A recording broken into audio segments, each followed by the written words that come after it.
Well, hello everyone. It is Diane here from A Woman Voice Matters, Legacy Makers. Legacy makers are leaders.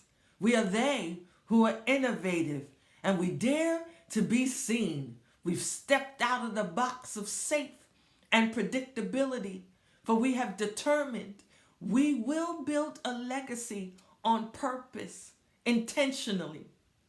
2020 gave us a news flash.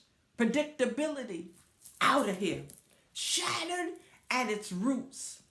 2020 is going to be a year recorded in the record books. It is one where it will be noted every single thing that can be shaken has been shook.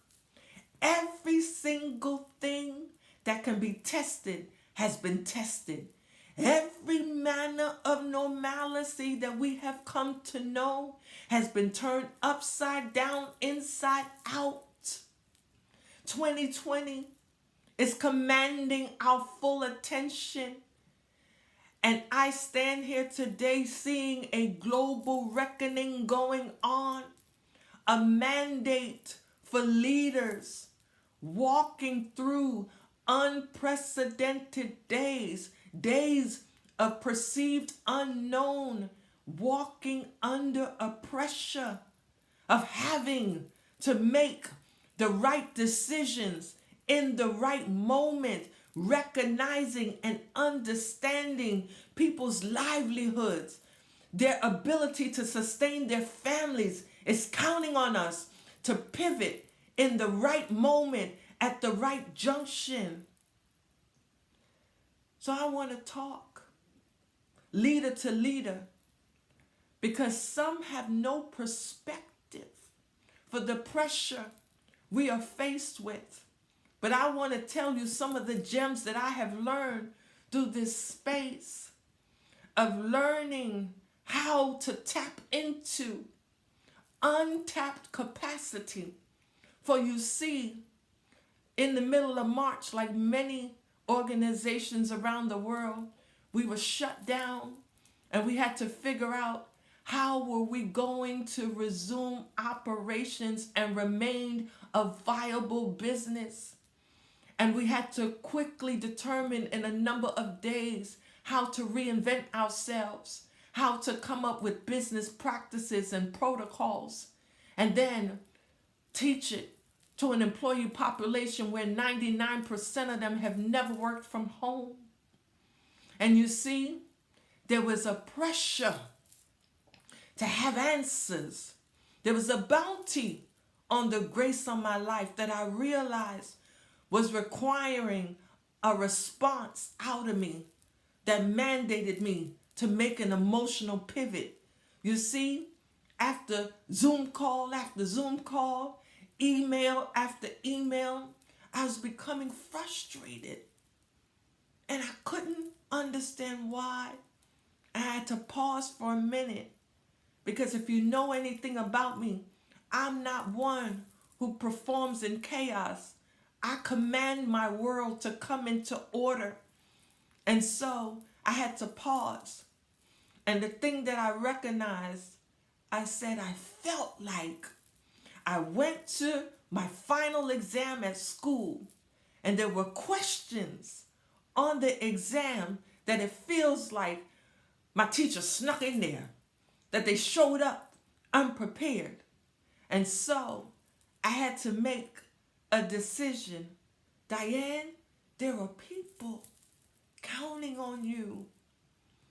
And I determined there are moments in life where you don't get the luxury to retreat. And so often in crises, when greater capacity is being pulled out of us, we resent it because we have questions ourselves. Yet, we have to be what's needed. And there are 3 principles that I've learned in this time that have served me well.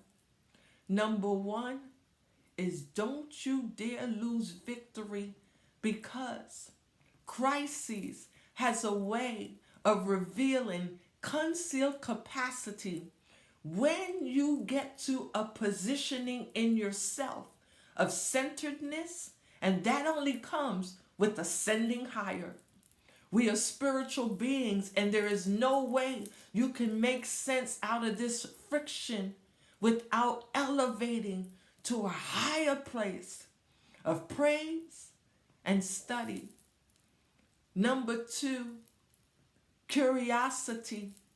I recognize crises will rob you of your curiosity if you're not careful. And in the midst of crises, what's so desperately needed is a willingness to explore. You will not survive unprecedented without an ability or a willingness to learn. Right through here, everybody has to learn new technology. We have to learn different ways of connecting and keeping our connections viable. And so we don't get the privilege of sitting back and not even reacting, but being paralyzed by chaos.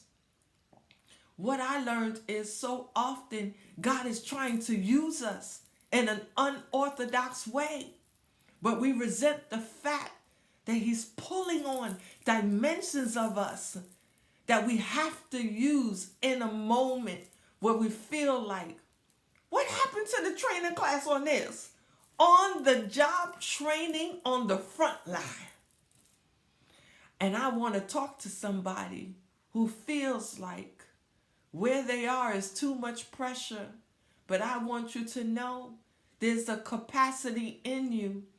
And if you would just breathe and pivot, where you are requires you to look through a different emotional lens.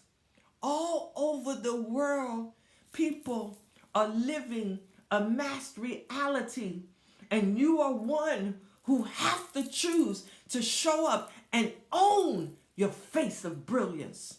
Don't you discount it. Not now, in the most crucial time of this world. Number 3, choices. See, life shows up.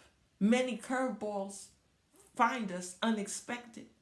But one thing we do have is we get to choose how we respond. And through the midst of crises, so many of us are making the choice to be silent. And I am here to tell you, there were many who are counting on you to use your voice for good, to use your influence to build bridges, to create dialogues of understanding. And we, as believers, as children of light, we are they who annihilates darkness. We are an asset in crisis. And if we choose to spew language of hate, language of aggression, we are doing ourselves a disservice. So I dropped by today to let you know, hang in there. Look, we are living in a tale of two cities. And where you stand in that city is based on your perspective. So it is my hope today that you have heard a word that encourages you and lets you know, right through here, I am going to pivot because my future is counting on me to hang in there. Be blessed.